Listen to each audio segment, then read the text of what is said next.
Hello बच्चों, कैसे हैं आप सब। स्वागत है आपका हमारे यूट्यूब चैनल पर। कक्षा 10वीं एवं 12वीं के जो बच्चे थे जिन्होंने इस वर्ष परीक्षा दी थी, आपका परीक्षा परिणाम घोषित किया जा चुका है 24 अप्रैल को। तो हमारे कई बच्चों को जितनी उम्मीद थी उतने अंक मिल गए होंगे, लेकिन कुछ छात्र छात्राओं के अंक कम रहे होंगे, वो अपने अंकों से सेटिस्फाइड नहीं होंगे। तो अब बोर्ड के द्वारा एक सुविधा आपको दी जाती है, वो है पुनर्गणना की सुविधा। आप पुनर्गणना करा सकते हैं, साथ ही आप अपनी कॉपी भी प्राप्त कर सकते हैं और देख सकते हैं कि आपको अंक कहाँ कम मिले हैं। तो बच्चों, ये प्रक्रिया कैसे होती है, कब तक इसको करना है, इस विषय में संपूर्ण जानकारी आज हम जानने का प्रयास करेंगे इस वीडियो में। तो सबसे पहले, यदि आप नए हैं, अभी तक आपने हमारे चैनल को सब्सक्राइब नहीं किया है, तो सब्सक्राइब जरूर कर लें, क्योंकि इस प्रकार की जो भी जानकारियां हैं हम अपने चैनल पर उपलब्ध कराते रहते हैं।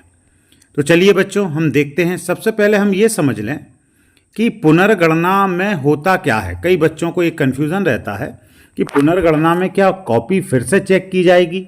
तो नहीं बच्चों, पुनर्गणना जो है उसमें कॉपी पुनः चेक नहीं होती। हाँ, आपकी कॉपी खोली जाती है, उसमें जो अंक दिए गए हैं उनका टोटल किया जाता है, और यदि कोई प्रश्न बिना चेक हुए छूट गया है, मतलब अमूल्यांकित रह गया है, तो उस प्रश्न का मूल्यांकन किया जाता है। तो प्रक्रिया क्या है? परीक्षा परिणाम घोषणा की तिथि से 15 दिवस की अवधि में, मतलब जिस दिन आपका रिजल्ट आया है उस दिन से 15 दिन के अंदर आपको पुनर्गणना या अपनी कॉपी की जो छाया प्रति है वो प्राप्त करने के लिए आवेदन करना होता है। जैसे मान लीजिए कि आपका जो परीक्षा परिणाम है वो 24 अप्रैल को घोषित किया गया है, तो संभवतः 9 या 10 मई इसकी अंतिम तिथि होगी पुनर्गणना की और उत्तर पुस्तिका की छाया प्रति प्राप्त करने के लिए। इसके लिए करना क्या है? केवल एक ही माध्यम है, आपको MP ऑनलाइन के कियोस्क पर जाना है, या जो MP ऑनलाइन का पोर्टल है वहाँ से ऑनलाइन आवेदन ही किया जाएगा। कोई भी हाथ से लिखा हुआ आपका आवेदन नहीं होगा, ना विद्यालय में देने से कार्य होगा, ना कहीं अन्य जगह बोर्ड ऑफिस में जमा करने से होगा। ये पूरा कार्य कहाँ से होना है? केवल MP ऑनलाइन के कियोस्क से। तो आपको चले जाना है MP ऑनलाइन के कियोस्क पर, साथ में अपना एडमिट कार्ड जरूर लेकर जाना है। और आप जब आवेदन करेंगे तो बच्चे को या उसके पेरेंट्स का मोबाइल नंबर देना अनिवार्य होगा इसमें, और साथ ही साथ ईमेल ID दर्ज करना भी अनिवार्य होगा।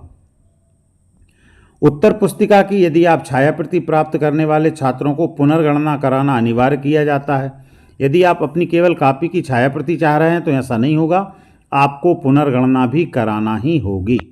उत्तर पुस्तिका छाया प्रतियों के आवेदित प्रकरणों में अंक योग की त्रुटि या अमूल्यांकित प्रश्न होने की स्थिति में प्रकरणों में उत्तर पुस्तिका छाया प्रति प्रेषित करने के पूर्व भी त्रुटि सुधार किया जा सके। ऐसा इसलिए हो रहा है कि मान लीजिए कि आपके जो अंक थे वो कम हैं, आपकी छाया प्रति आएगी वो कम है, तो यहाँ पर यदि आप पुनर्गणना का आवेदन भर देंगे तो छाया प्रति भेजने से पहले ही यदि कुछ गलती हुई थी तो उसको सुधार दिया जाएगा। इस संपूर्ण कार्य को करने के लिए 3 व्यक्तियों की समिति मंडल के द्वारा निर्धारित की जाएगी उस केंद्र पर जहां आपका वैल्यूएशन हुआ है, जिसमें संबंधित मूल्यांकन केंद्र के वरिष्ठ सहायक मूल्यांकन अधिकारी होंगे, संबंधित विषय के 2 शिक्षक होंगे जिनमें एक व्याख्याता कैडर के होंगे। अब देखते हैं शुल्क, इस कार्य का कितना शुल्क लगना है। तो पुनर्गणना जो कार्य है यदि आप वो कराते हैं तो आपको पर सब्जेक्ट 200 रुपये भुगतान करना होगा कियोस्क पर, और यदि आप उत्तर पुस्तिका की छाया प्रति चाहते हैं तो आपको 250 रुपये प्रति विषय का भुगतान करना होगा छाया प्रति के लिए। यहाँ पर ऐसे समझिए, यदि आप केवल छाया प्रति चाहते हैं तो वो नहीं मिलेगी, आपको पुनर्गणना भी करानी होगी। तो अब ये दोनों शुल्क आपके हो जाएंगे 450 रुपये। 200 रुपये हो जाएगा पुनर्गणना का शुल्क, और उत्तर पुस्तिका की छाया प्रति के लिए हो जाएगा 250 रुपये। लेकिन आप केवल पुनर्गणना चाहते हैं तो 200 रुपये शुल्क में आपका काम हो जाएगा। अब ये जो आवेदन है, मूल्यांकन केंद्र को निर्धारित 15 दिवस की अवधि के उपरांत पूरे आवेदन एक लॉट बना के उपलब्ध हो जाएंगे। तो ये मंडल के स्तर की बात है, किस प्रकार से वो कार्य कराएंगे और ये संपूर्ण प्रक्रिया है। तो बच्चों, इस प्रक्रिया से हमें इसमें शामिल होना है। यदि हम अपने अंकों से संतुष्ट नहीं हैं, यदि आपको लगता है कि नहीं मैं अधिक लिख के आया था, मुझे अंक कम मिले हैं, तो आप पुनर्गणना के लिए आवेदन कर सकते हैं। और यदि आपको लगता है कि आपको बहुत अधिक कम अंक मिले हैं, तो आप पुनर्गणना के साथ अपनी कॉपी भी प्राप्त कर सकते हैं और देख सकते हैं कि आपको अंक कहाँ कम मिले। तो आप निराश ना हो यदि किसी का परीक्षा परिणाम अपेक्षित नहीं है, परीक्षा परिणाम में कुछ कमी रह गई है, या आपको लगता है कि बहुत कम अंक आए हैं, या पूरक की पात्रता आपको मिल गई है, तो ऐसी परिस्थितियों में धैर्य धारण करें। पुनर्गणना के लिए आप आवेदन करें। यदि आपने लिखा होगा तो आपको जरूर अंक मिलेंगे। तो बहुत बहुत धन्यवाद बच्चों। आशा करते हैं कि जानकारी उपयोगी होगी आपके लिए। आप चैनल को शेयर कीजिए, सब्सक्राइब कीजिए, लाइक कीजिए, अपनी सभी दोस्तों तक इस चैनल को पहुंचाइए। बहुत बहुत धन्यवाद बच्चों।